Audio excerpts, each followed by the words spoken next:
สวัสดีครับพี่ตุ้ยติดมันผมชื่อเชานะครับเรื่องที่ผมจะเล่าต่อจากนี้เป็นเรื่องที่ผมได้ฟังมาจากยายของผมเองซึ่งตอนนี้แกก็อายุมากแล้วและเป็นผู้ป่วยติดเตียงผมเองก็ได้ฟังเรื่องนี้ก่อนที่ยายจะพูดไม่รู้เรื่องครับย้อนกลับไปเมื่อประมาณ 4-5 ปีก่อนที่ผมได้มีโอกาสกลับไปที่บ้านเกิดในช่วงเทศกาลและมีการกินเลี้ยงสังสรรค์กับญาติจนช่วงเทศกาลผ่านไปผมก็ได้พักอยู่ที่บ้านต่อไปอีกสักระยะเพราะลาพักร้อนมาด้วยที่บ้านของผมนั้น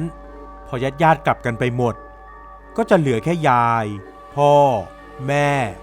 และน้องสาวของผมที่มีอายุห่างกันหลายปีและเพราะผมยังได้หยุดต่ออีกหลายวันแม่ก็เลยชวนผมให้ขับรถไปทำบุญด้วยกันที่ต่างจังหวัดผมก็ไม่ได้ขัดอะไรและคิดว่าดีเสียอีกที่จะได้ใช้เวลากับครอบครัวแต่กว่าจะได้เดินทางกันก็ต้องรอให้เป็นช่วงวันเสาร์อาทิตย์เพราะน้องสาวของผมติดเรียนพอถึงวันเสาร์พวกเราก็เตรียมที่จะเดินทางไปทำบุญกันที่จังหวัดใกล้ๆซึ่งไปตอนสายแล้วก็กลับในช่วงเย็นได้ไม่เหนื่อยอะไรแต่เพราะยายของผมมีปัญหาเรื่องสุขภาพก็เลยทำให้การเดินทางค่อนข้างจะล่าช้าเพราะต้องเตรียมตัวหลายอย่างจนน้องสาวของผมเริ่มบ่นและบอกว่าที่จริงจะให้เธออยู่ที่บ้านกับยายก็ได้ให้ผมและพ่อกับแม่ไปด้วยกันเลยแต่พ่อกับแม่ของผมก็ไม่ยอมบอกว่าอยากให้ไปด้วยกันทั้งหมดแค่เริ่มต้นก็เริ่มมีเรื่องหงุดหงิดใส่กันเล็กน้อยแล้วแต่สุดท้ายเราก็ออกเดินทางกันไปได้อย่างปลอดภัยดีซึ่งกว่าจะถึงวัดก็เกือบจะเที่ยงแล้วครับเราไหว้พระกันเสร็จ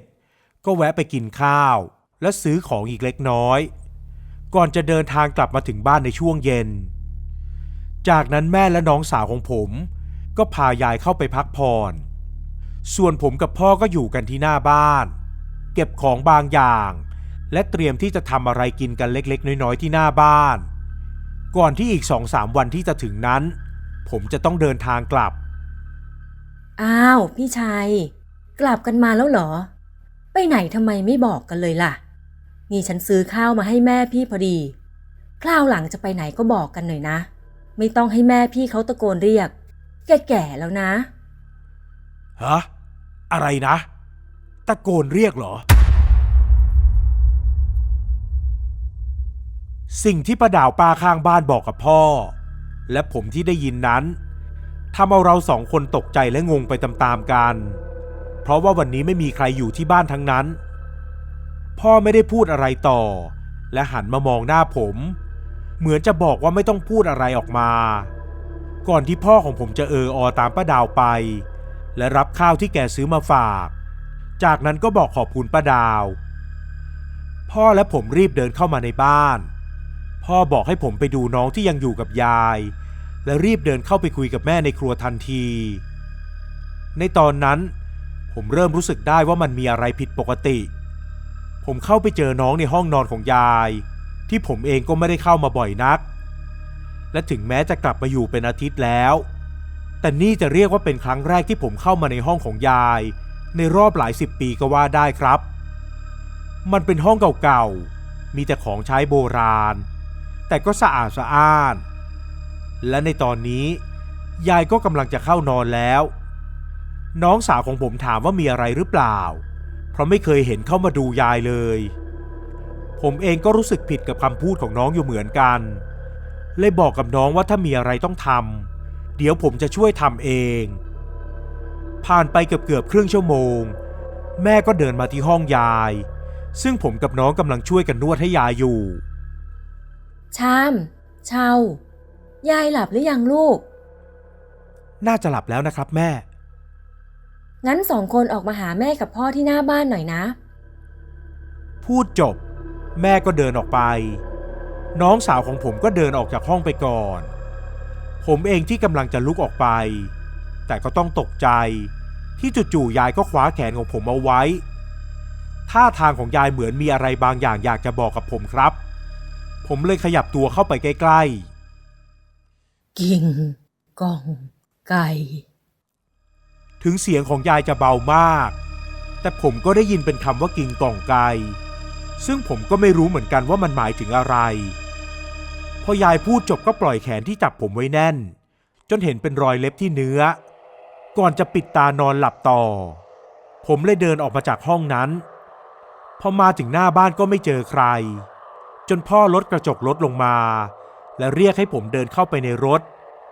ซึ่งมันแปลกมากๆที่พ่อแม่เรียกผมกับน้องไปคุยกันในรถ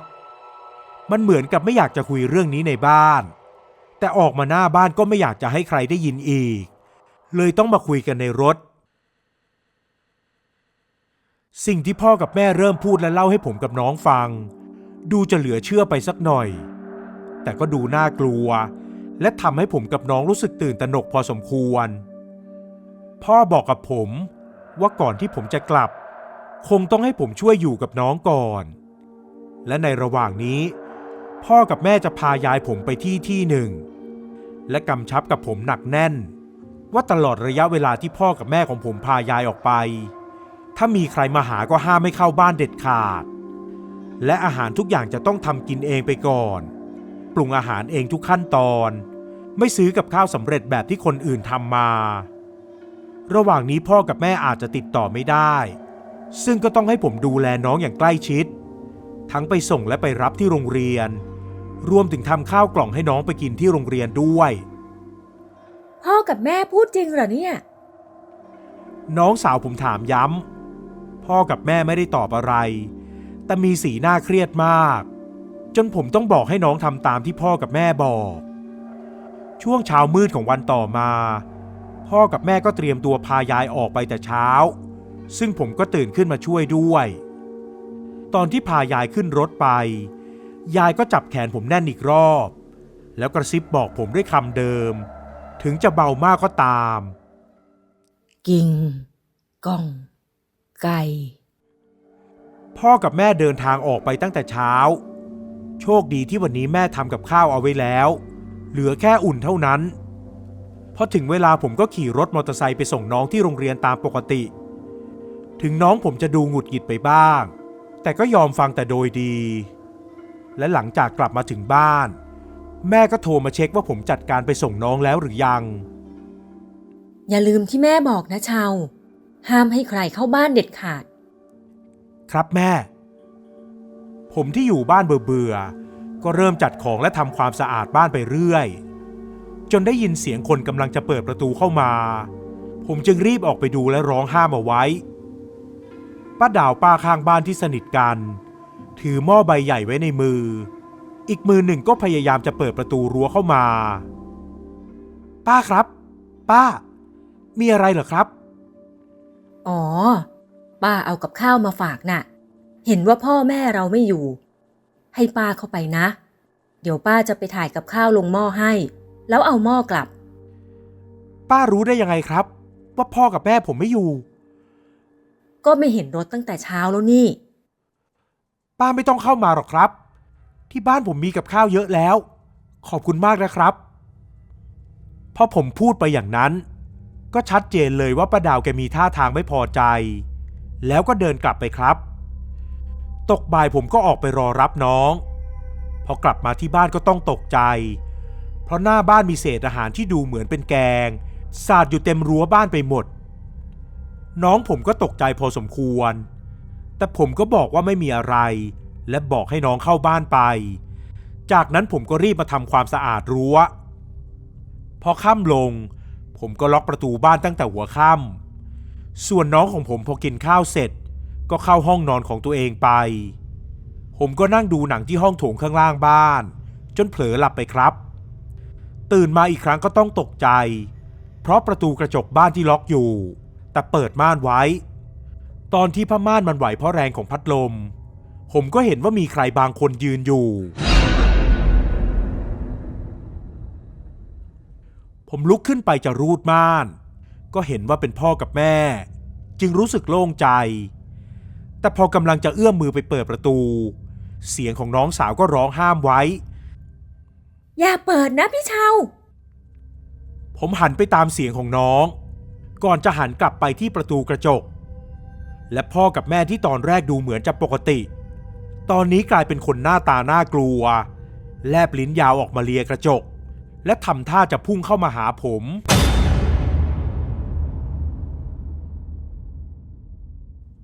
มตกใจหงายหลังล้มลงไปน้องสาวผมก็รีบวิ่งมาปิดม่านพี่ชาวเห็นเหมือนที่ชามเห็นไหมน้องสาวของผมที่ดูเหมือนจะไม่กลัวอะไรพอพูดจบก็ซุดตัวลงตรงนั้นเลยครับผมก็รีบตั้งสติและประคองน้องสาวให้ลุกขึ้นไปนั่งที่โซฟาก่อนที่เราทั้งสองคนจะเรียกสติกลับคืนมาได้เต็มร้อยก็พยายามที่จะโทรติดต่อพ่อกับแม่แต่ก็โทรไม่ติดผมเลยตัดสินใจว่าคืนนี้จะไปนอนห้องเดียวกับน้องแล้วเราก็ขึ้นไปนอนกันทันทีเลยครับผมนอนไม่ค่อยหลับเท่าไหร่และพลิกตัวไปมาอยู่ที่ข้างเตียงจนน้องของผมต้องทักขึ้นมาผมเลยลุกขึ้นนั่งน้องของผมก็ลุกขึ้นมานั่งเหมือนกันก่อนที่เสียงบางอย่างจะดังขึ้นที่ด้านนอกประตูบ้านชามเปิดประตูให้พ่อกับแม่หน่อยสิลูกพี่เชานั่นพ่อกับแม่จริงๆหรอน้องถามผมด้วยเสียงที่เบาที่สุดผมเองก็รู้สึกไม่แน่ใจเลยเดินไปดูที่หน้าต่างของห้องน้องที่พอจะมองเห็นบริเวณหน้าบ้านได้ถึงจะเห็นไม่ชัดและไม่ครบบริเวณแต่มันก็ทำให้ผมพอจะเดาได้ว่าพ่อกับแม่ยังไม่กลับมาอย่างแน่นอนและบางสิ่งที่กำลังร้องเรียกผมกับน้องนั้นคงไม่ใช่พ่อกับแม่ตัวจริงผมบอกให้น้องเงียบที่สุดและอย่าไปสนใจนั่นเป็นครั้งแรกเลยครับตั้งแต่ที่โตกันแล้วผมกับน้องได้ใกล้ชิดกันขนาดนี้แต่น้องยังเด็กมากและกำลังหวาดกลัวผมจึงได้ทำหน้าที่ของพี่ชายที่กอดปลอบน้องอยู่ตลอดจนวันต่อมาน้องก็ไข้ขึ้นจนไปเรียนไม่ได้เลยครับผมเลยต้องดูแลน้องอย่างใกล้ชิดและวันนี้ป้าดาวก็มาทำวนเวียนที่หน้าบ้านอยู่หลายรอบจนตอนที่ผมลงมากินข้าวในช่วงที่น้องหลับไปแล้วได้มีเสียงสาดของน้ำอะไรบางอย่างดังขึ้นและก็เป็นป้าดาวที่สาดน้ำแกงเข้ามาในบ้านผมอีกแล้วป้าทำอะไรน่ะแค่ผมไม่รับแกงป้าต้องทำแบบนี้เลยเหรอป้าดาวไม่พูดอะไรแต่สายตาของแกก็เปลี่ยนไปอย่างเห็นได้ชัดก่อนที่ผมจะได้ยินแกพูดอะไรที่คุ้นหูขึ้นมาไก่ก่องกิ้งผมตกใจมากที่ได้ยินป้าดาวพูดอย่างนั้นและกำลังจะเอ่ยปากถามว่าที่ป้าดาวพูดมันหมายถึงอะไร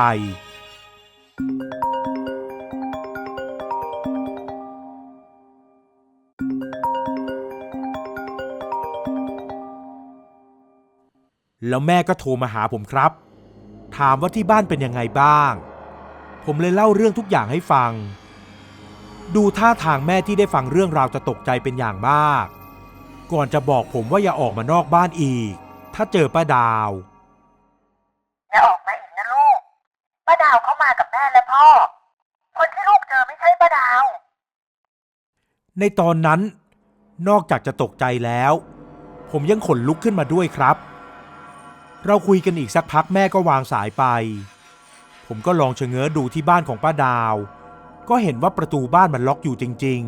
ๆผมจึงรีบทำความสะอาดและรีบปิดบ้านเงียบเลยครับเกิดมา20กว่าปีจนเกือบจะ30ปีแล้วก็เพิ่งมาเคยเจออะไรแบบนี้จนเวลาผ่านไปวันที่3น้องผมก็มีอาการดีขึ้นแต่ก็งอแงขอหยุดต่ออีกวันผมเองก็ใจอ่อนยอมให้หยุดอีกวันเพราะคิดว่าน่าจะดีที่สุดแต่ถ้าพ่อกับแม่ยังไม่กลับมาวันนี้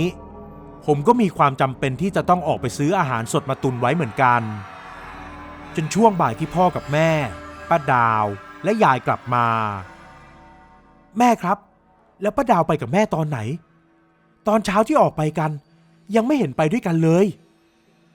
ป้าดาวตามไปทีหลังน่ะแกเอาของตามไปให้แล้วตกลงมันมีอะไรกันแน่ครับชามไข้ขึ้นเลยนะแม่เอาเป็นว่าให้ผ่านคืนนี้ไปก่อนกินข้าวให้เรียบร้อยเอาน้ำเข้าไปด้วยนะคนละขวดแล้วเดี๋ยวแม่จะย่างเนื้อให้กิน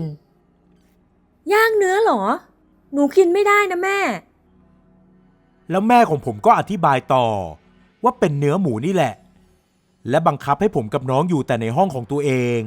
ห้ามออกมากินเนื้อที่แม่ย่างมาให้หมด